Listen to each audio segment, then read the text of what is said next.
raptor, sniffing out the loves that lose. Swipe or bite, it's the end of the world tonight. Episode 2, Dating App Apocalypse Survival Skills with Clever Girl. Episode 2, Ghosted. You're not alone, and you're definitely not extinct. Welcome back, survivors. This is Dating App Apocalypse Survival Skills with Clever Girl, your essential guide to navigating the prehistoric jungle of modern dating. I'm Clever Girl, your resident raptor detective, here to help you sniff out the red flags and sharpen your survival skills. Today's topic, ghosting. That ancient, terrifying ritual where your potential mate vanishes into the digital ether, leaving you with nothing but a blue tick and a lingering sense of existential dread. We've all been there, haven't we? Like a sudden meteor strike, your connection just disappears. And by disappear, I mean 1 minute you're swapping witty banter about your favorite prehistoric insects, the next they're gone, poof, like a Dilophosaurus, spitting venom, then sprinting into the undergrowth. You check your phone, wondering if you maybe accidentally pocket dialed them and played a recording of a screeching pterodactyl. Nope. You check their profile, still there, maybe even updated with a new, suspiciously cheerful photo. You send a, hey, everything okay text, because, well, you never know, they could have been eaten by a Dilophosaurus after all. But silence. The blue ticks mock you. It's like they've been abducted by aliens. Or worse, they've decided to spend their time polishing their collection of trilobite fossils. Really?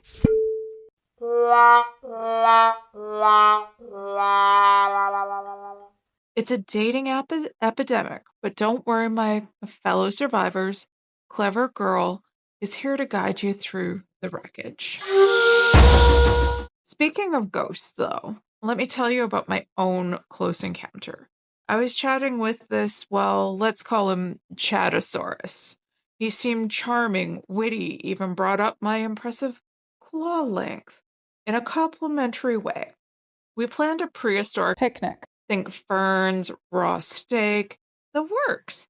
I even sharpened my best obsidian knife for the occasion.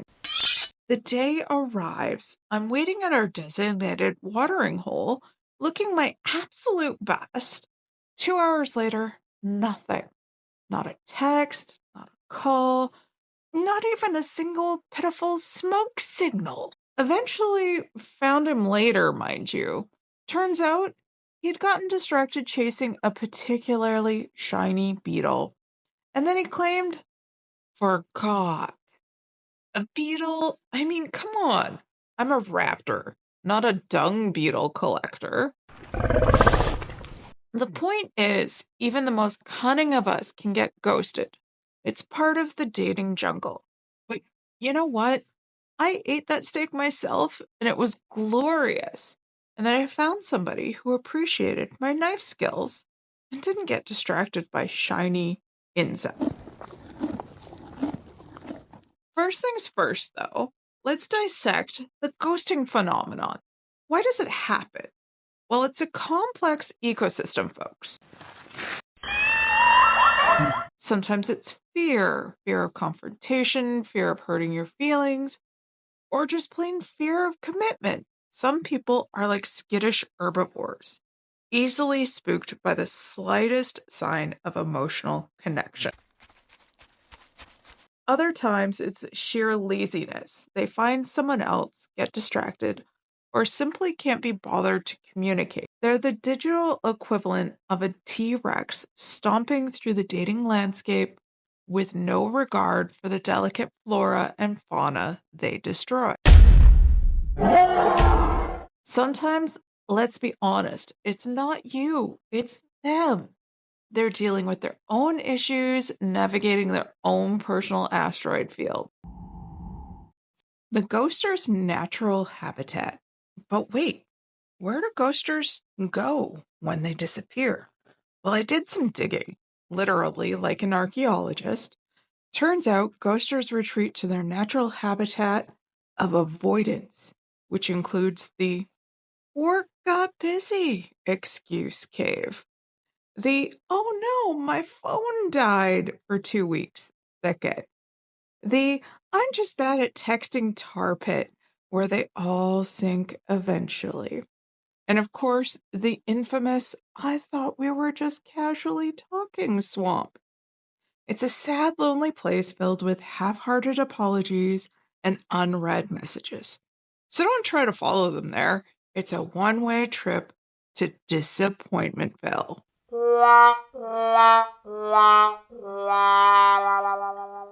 So, how do we survive this prehistoric heartbreak? Here are clever girls' survival tips. 1. Don't take it personally. Easier said than done, I know. But remember, ghosting often says more about the ghoster than the ghosted. It's a reflection of their inability to communicate, not a reflection of your worth. You are a magnificent, complex predator, not a discarded bone. 2. Resist the urge to overanalyze.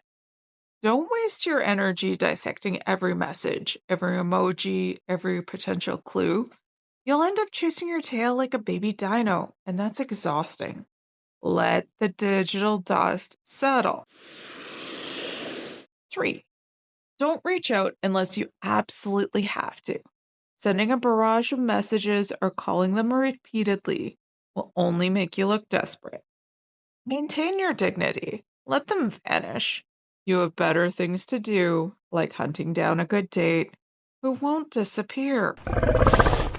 4. Focus on self-care. Treat yourself like the apex predator you are. Go for a run, watch your favorite movie, eat a delicious meal. Surround yourself with supportive friends and family. Remember, you're not alone in this jungle. 5. Learn from the experience. Every ghosting experience is a lesson. Did you ignore any red flags? Did you rush into things too quickly? Use this as an opportunity to refine your dating radar. 6. Move on. The dating app jungle is vast and full of potential. Don't let one ghosting experience hold you back. There are plenty of other dinosaurs out there waiting to meet you. But don't just take my word for it. Let's hear from someone who's experienced ghosting firsthand.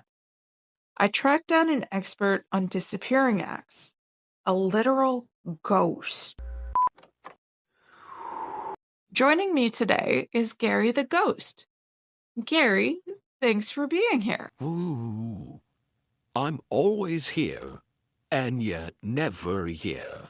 Right. So, Gary, as a professional in the field of vanishing, what's your take at ghosting and dating? A classic maneuver. Ghosting is about unfinished business, or in modern terms, people who don't know how to communicate like adults. Interesting. What do you say to those who've been ghosted and are looking for closure? Ooh, closure is like a myth, like the Loch Ness Monster, or a good Tinder date. Fair point, but tell me, what do ghosters get out of it? A false sense of ease, a temporary escape from discomfort. But beware, ghosters are haunted by their own poor choices. Every left-on red text, a whisper in the wind, reminding them of the damage they've done. So what you're saying is they'll eventually regret it? Perhaps. Or they'll just keep swiping, doomed to repeat their mistakes for eternity, like me. Yikes. Well, thank you, Gary, for that deeply unsettling but insightful perspective. Well, that was unsettling, but at least Gary knows he's a ghost, unlike some people in the dating world who don't just vanish, they come back, and not as their former selves. See, ghosting is bad enough, but there's something even more terrifying lurking in the shadows of modern dating. Something that stumbles back into your messages weeks or even months later, barely alive, moaning, something unintelligible like, "Ugh!" So, how you been? That's right, survivors. Some ghosts don't stay ghosts, they become zombies. Now, I'd love to dive into all the gory details, but that's next week's episode. All right, survivors, let's wrap this up with a final survival strategy. Be the Ghostbuster, not the ghost hunter. Translation? Stop chasing ghosts. If someone disappears, let them go. Don't waste your energy sending, "Hey, you there," texts into the void. Focus on the living. People will actually want to be in your life.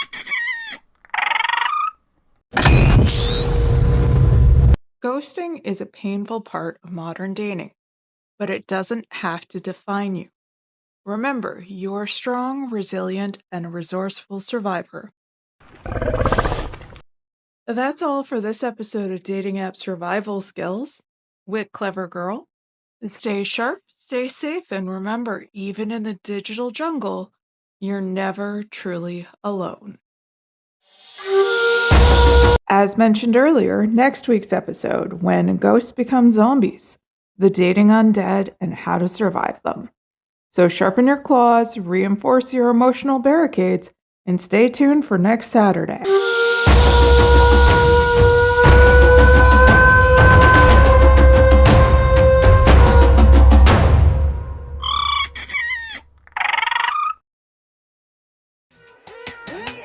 Clever claws, sharp mind, she's solving swipes in flight. Dynamo driven, she's living, cracking hearts at sight. Swipe or bite, she's the queen of app apocalypse.